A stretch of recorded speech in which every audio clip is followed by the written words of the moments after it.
Hai semua, kali ini saya dan teman-teman saya akan menjelaskan apa itu etnografi komunikasi. Pertama-tama, kita akan masuk ke dalam kajian etnografi komunikasi. Bronislaw Malinowski adalah salah satu tokoh dari etnografi komunikasi. Professor of Communication, Donald Carbaugh, mengatakan bahwa ada 3 masalah yang harus dikaji dalam etnografi komunikasi. Yang pertama itu adalah kita harus mengungkap identity atau kita harus mengungkap identitas kita. Lalu yang kedua itu kita harus sharing meaning atau kita mengungkap makna. Dan yang ketiga itu kita harus mengeksplorasi kontradiksi di dalam kelompok. Sekarang kita masuk ke asumsi etnografi. Gary Philipson, yaitu Professor of Communication, mengatakan ada 4 asumsi komunikasi, yaitu asumsi yang pertama. Asumsi yang pertama itu adalah seluruh peserta masyarakat budaya harus bisa menciptakan makna yang dimiliki bersama. Lalu asumsi yang kedua yaitu setiap peserta harus bisa menjaga tindakan apa yang mereka lakukan. Dan lalu asumsi yang ketiga itu adalah tindakan dan makna biasanya bersifat khusus bagi setiap kebudayaan. Dan yang keempat, cara memahami kode dan tindakan biasanya juga berbeda-beda bagi setiap budaya. Nah guys, dan gimana sih latar belakang etnografi komunikasi itu? Selanjutnya akan dijelaskan oleh teman saya. Latar belakang kajian etnografi. Istilah etnografi berasal dari kata etno yang artinya bangsa dan grafi yang artinya menguraikan. Akar dari etnografi itu sendiri adalah ilmu antropologi. Pada dasarnya, etnografi merupakan kegiatan penelitian untuk memahami cara manusia berinteraksi dan bekerja sama dalam kehidupan sehari-hari. Etnografi pertama kali dikembangkan oleh Malinowski. Lalu kita lanjut ke etnografi komunikasi. Etnografi komunikasi adalah pengkajian peranan bahasa dalam perilaku komunikatif suatu masyarakat. Seperti contohnya, komunikasi itu tidak akan berlangsung bila tidak ada bahasa atau simbol-simbol yang ditukarkan. Sebaliknya, bahasa atau simbol-simbol itu tidak akan memiliki makna jika tidak digunakan atau tidak dalam konteks sosial. Perilaku komunikasi dalam etnografi komunikasi adalah perilaku dalam konteks sosial kultural. Dengan demikian, etnografi komunikasi merupakan metode etnografi yang diterapkan untuk melihat pola-pola komunikasi dari suatu kelompok sosial.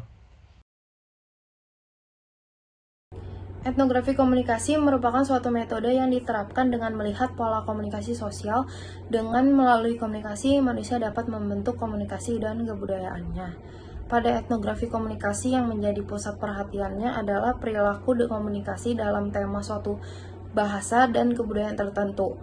Etnografi komunikasi menggabungkan antara antropologi, linguistik komunikasi, dan sosiologi. Singkatnya, etnografi komunikasi melihat perilaku komunikasi dalam konteks sosiokultural. Realitas pada etnografi komunikasi terlihat pada virtual reality adalah realitas semu, suatu realitas terbentuk dari pengertian manusia dengan saling berinteraksi dengan orang lain.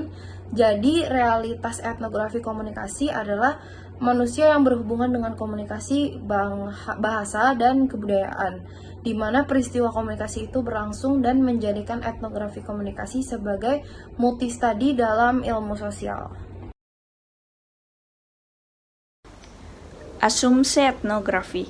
Ada 4 asumsi etnografi, yaitu yang pertama, para anggota budaya akan menciptakan makna yang digunakan bersama.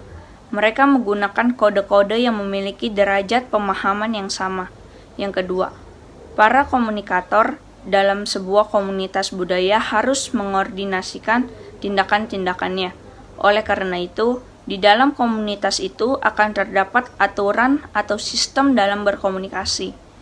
Yang ketiga, makna dan tindakan bersifat spesifik dalam sebuah komunitas, sehingga antara komunitas yang satu dan lainnya akan memiliki perbedaan dalam hal makna dan tindakan tersebut.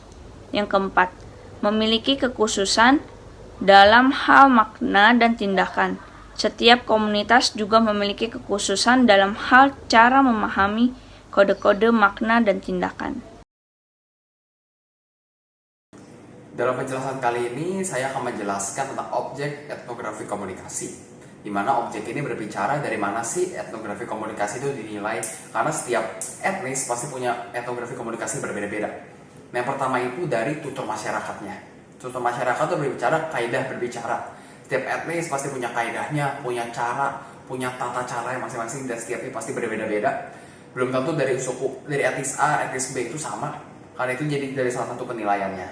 Yang kedua itu dari aktivitas komunikasi. Aktivitas komunikasi itu melihat dari peristiwa atau proses komunikasi, situasi komunikasi, dimana kita bisa menilai dan melihat komunikasi itu berjalan dengan tegang nggak sih, atau santai, itu pasti berbeda-beda, atau dengan nada-nada yang tinggi, nada-nada rendah, halus. Yang ketiga itu dari komponen komunikasi. Ini berbicara tentang tipe peristiwa komunikasi, bentuk-bentuknya.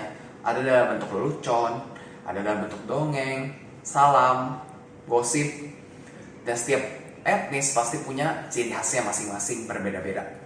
Yang keempat itu dari kompetensi komunikasi. Ini bicara siapa sih yang bisa atau tidak bisa berbicara tentang subjeknya, orangnya.